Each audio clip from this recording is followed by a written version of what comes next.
Top of the morning to you laddies! How the heck does he manage that every episode? Anyhow, welcome back to Underlab. What's better than completing Undertale on a pacifist run? Killing everything on the genocide route perhaps? No, it's Toru's butterscotch and cinnamon pie of course. Fortunately, we get a slice of the stuff at the end of the game, which lets us know we just accomplished a truly happy ending. Toru isn't the only chef in Undertale, however. There is of course the renowned spaghetti-naire Papyrus, amidst a whole host of other characters who can cook. Now, what you may not know is that a lot of food in Undertale is inspired by real-life counterparts. I thought it might be fun to find out what the food we see in Undertale actually looks like, and in cases where it's something completely made up, my Photoshop skills should be able to carry us through. So if you're after Italian cuisine, or just a cheap burger with sprinkles of glitter, you're in the right place. Let's find out what Undertale food is in real life.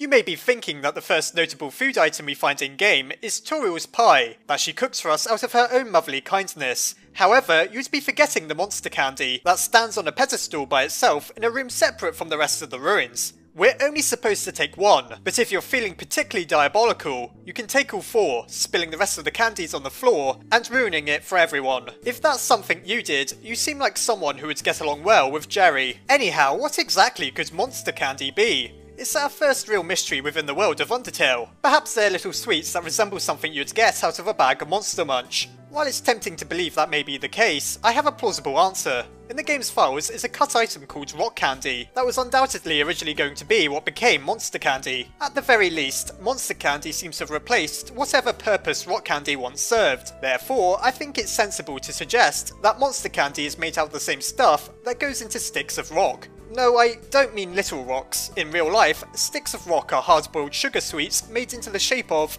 can you guess? No, not rocks, but sticks. They're very difficult to actually eat, and many will require hours of sucking until they're soft enough to bite through. Or, knowing monsters, they're just made with actual rocks. Whatever the case, we can guarantee by the description that it's not licorice. Believe it or not, we're still not ready to tuck into Toru's infamous butterscotch and cinnamon pie. Before we reach her home, we encounter the Spider Bake Sale, that's selling not just spider donuts, but spider cider too, naturally. I'm a little concerned by these two products, and I'm pretty sure I can confirm that they don't have real-life counterparts. That's because spider cider is apparently not just made with a juice, but with whole spiders. Fantastic. Spiders are, after all, known for their alcoholic properties. I suppose this is one of those cases where it's a delicacy in the country it belongs to, but the rest of the world would rather avoid it. Well, eating spiders isn't unheard of. There are places around the world where such things, such as a spider kebab, exist, where you skewer a spider on a stick, and that's about it actually.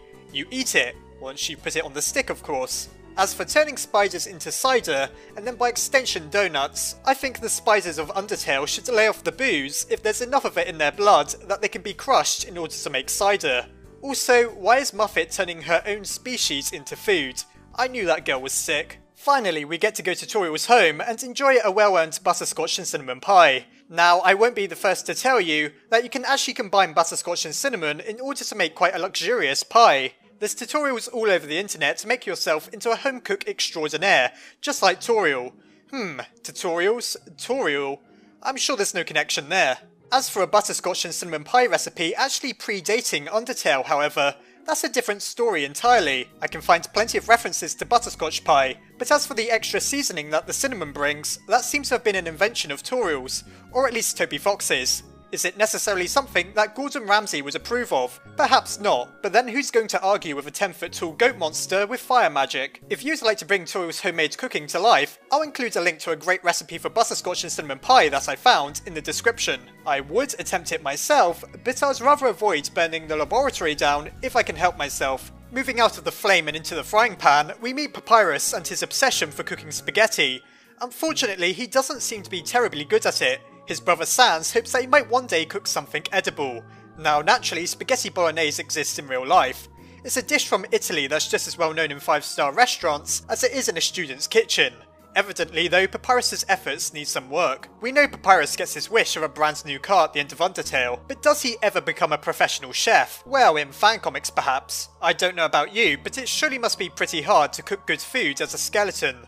Not only can you not smell what you're cooking, but you can't taste it either. That's sort of what a nose and tongue is for, after all. Maybe with Frisk's assistance and a generous helping of determination, Papyrus's spaghetti really will be edible one day. Oh right, so in Undertale, snow is apparently a tasty treat. The snowman we encounter gives us a part of him, asking that we take it to the end of the world. However, if in a spot of bother, we can eat that part in order to regain health. The snowman will never get his wish, but it's better than us dying, I suppose. Is snow really edible then? Well, not quite. Firstly, you'd have to make sure that it's completely clean, and there's no way of really telling. Even if it was, it's just going to taste like extremely cold, mushy water. A much more sensible idea would be to just freeze water and have ice cubes in your drink. Eating raw snow off the ground is not something I recommend, particularly if the snow is yellow. Speaking of cold food, I'd be amiss to forget the Nice Cream Guy. The Nice Cream Guy sells his own brand of ice cream called, well, Nice Cream. The entire character appears to be a satire of the sorts of promotions fast food venues will do in order to score or keep customers. Don't forget his punch card scheme in Waterfall. Also in Waterfall we find that there's 21 different flavours of nice cream.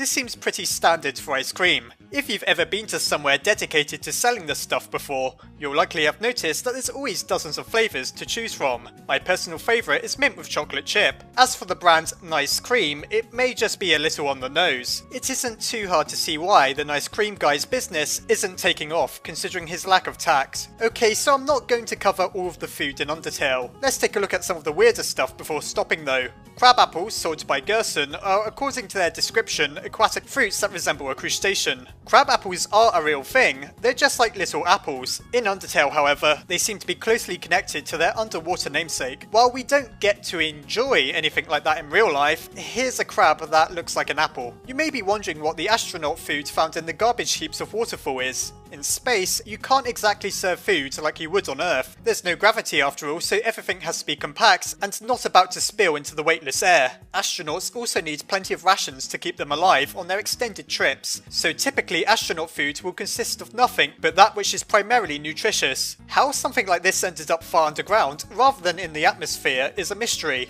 Maybe Sans brought it back with him after one of his many trips into various alternate dimensions. What about the dog residue that conjures a dog salad upon use? Well, go somewhere in Asia and you'll find that people do actually eat dogs. Equally as disturbing are the instant noodles you find in Alfie's laboratory. Believe it or not, people in America and Europe really do eat instant noodles. Shocking, I know. Sans hot dog stand seems pretty standard fare. However, he does also sell hot dogs made out of water sausages and hot dogs made out of cats. Once again, this seems to be satire on fast food, suggesting that any old rubbish might be packed into a hot dog. Is this true? Sadly, yes. There's been cases all over the world of various meat products actually having all sorts of disgusting things in it, from crushed insects to the meat in lasagnas actually being horse meat. What a time to be alive. The junk food sold by Bratty and Catty probably isn't what we'd typically call junk food. Rather than it being a kebab or a cheap burger, it seems that the two dealers in garbage are literally selling food that they found thrown out somewhere. Suffice to say that yes, you technically could eat food found in a bin. That's really not something I'd advise though. As for actually attempting to sell such literal junk food, well, only in Undertale. What about the infamous glam burgers sold by the Metaton brand Burger Emporium? Apparently they're literally made out of glitter and sequins. While I can't think of any brand of burgers so ostentatious, Toby Fox is no doubt taking yet another jab at fast food, suggesting how extremely tacky places that sell burgers tend to be. Metaton's burger outlet seems to take everything that's bad about McDonald's, Burger King and KFC and mix it all into one, with its high prices, extremely unhealthy food, and questionable employees. Lastly, this video would be incomplete if I failed to mention the steak in the shape of Metaton's face. I don't know any restaurant or diner in real life with an owner so narcissistic that they cook steaks in the shape of their owner's face. Not only that, but it's the most expensive item on the menu at Metaton's Burger Emporium. If for whatever bizarre reason you'd like to make your own steak in the shape of Metaton's face, all you need is one steak and one Metaton, as apparently they're made by literally having Metaton press his face against the meat. I'm inclined to believe the only reason Metaton's Burger Emporium hasn't gone out of business yet is because they're the only place selling burgers in the underground. Perhaps Sans should start up a competitive franchise.